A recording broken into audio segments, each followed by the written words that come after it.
Hey, what's going on everybody? My name is McCall and today we're going to be taking a look at picture profiles as well as bonus content at the end of the video. I'm going to show you how to achieve a flat picture profile if your camera does not support a log feature. So before the video begins, I just want to throw out there, this is not a Sony proprietary feature. I just happen to use Sony products. Almost every camera manufacturer these days, whether it be DSLR or their mirrorless systems, have picture profiles built into them as well as the ability to kind of like reconstruct the parameters of it. Okay guys, just want to throw that out there.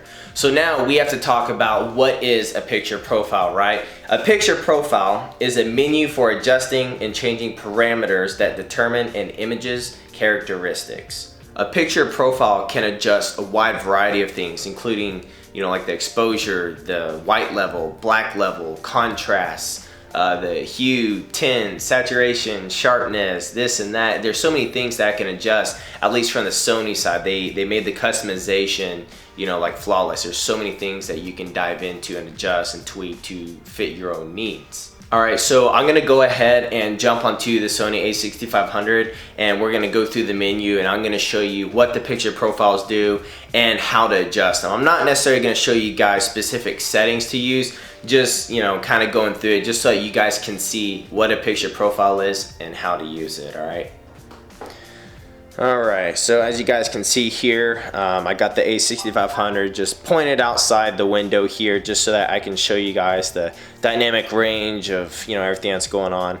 So I'm just going to go ahead and enter my custom function menu here and let's go to the picture profiles. So right here you can see that I have picture profile 1 listed. This is my current favorite picture profile and it's one that I customized, so it kind of fits my needs as well as number 2 and number 3, and we're just going to go through here and you guys can see a difference in all of the picture profiles and how they all have a different look to them. Now picture profile 9 is the log feature and that's why it is the flattest here. So I'm going to go up to picture profile 1 and within here you guys can see how I'm able to change all this stuff.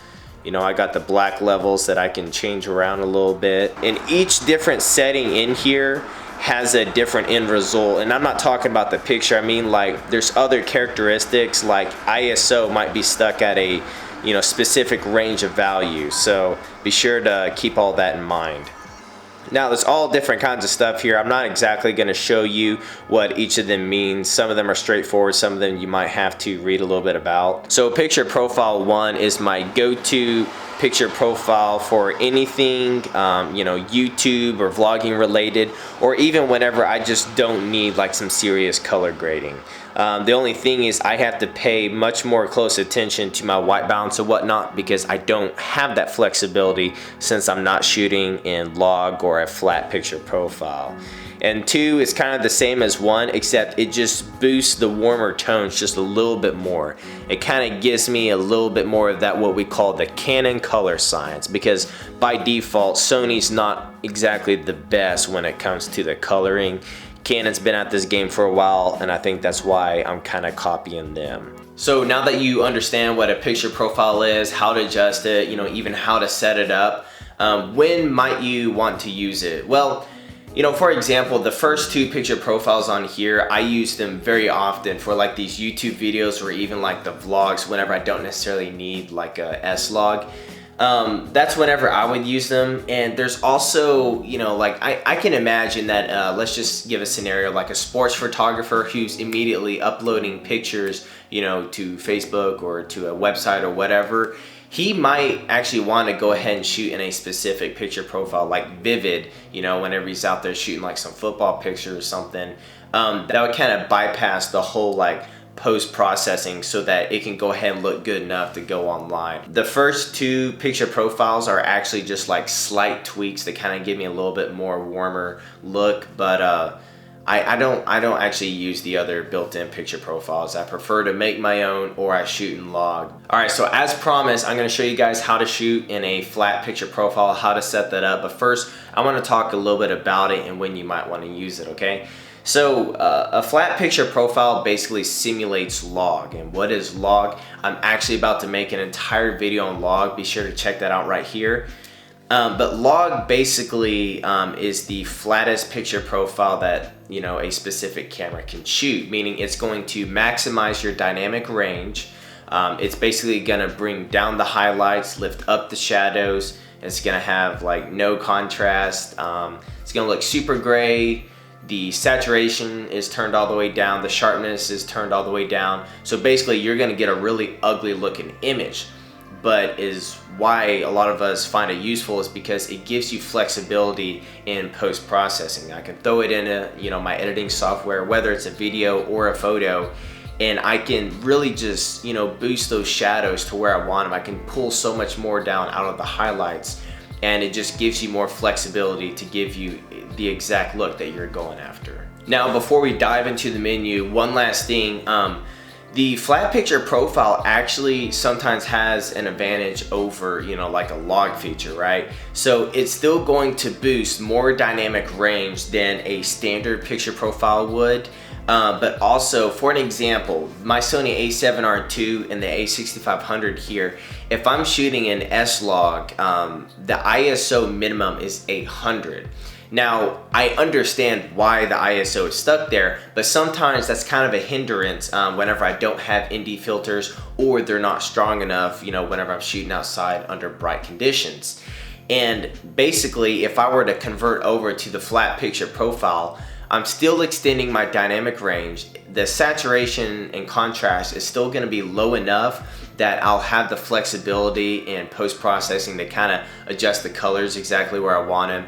And I can also adjust the sharpness so that it will look more cinematic in the end result. All right, and as you guys can see here, I'm overlooking the village again, and I have Sony's S-Log 3 currently on the camera. So that's gonna give us the most dynamic range out of the sensor, and I believe Sony claims about 14.5 stops whenever you're using the S-Log 3 feature.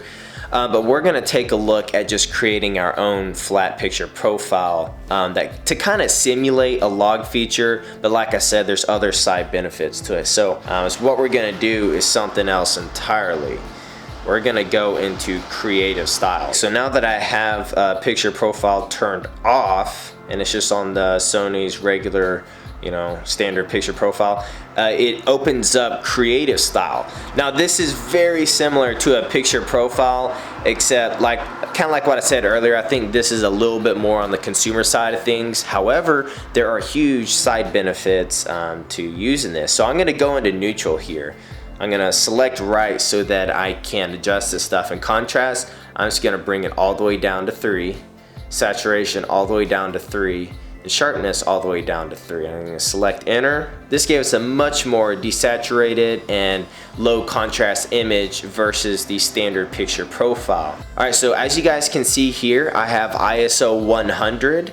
So there's no limitation on the ISO minimum value, and like I said, that's a huge benefit whenever you're shooting in sunny conditions and you don't have an ND or a strong enough ND filter. So there's huge benefits to this. And I want to compare this to S-Log 3. So let's see how much flatter S-Log 3 is than this. So now, whenever we go back into creative style and we go to standard, here's what that looks like. So comparing standard to neutral to S-Log 3, you can see that there are so many different uses for these 3 picture profiles. And I just think it's something that you guys should explore. Just kind of dip your toes in it and see if it's something that can help maximize your camera's capabilities. Alright, so that pretty much wraps up the video right there. Thank you all so much for watching. Hopefully I was able to get through to you guys and teach you about a picture profile, what it is, how to use it, how to set it up, and good scenarios of when you might actually want to use one.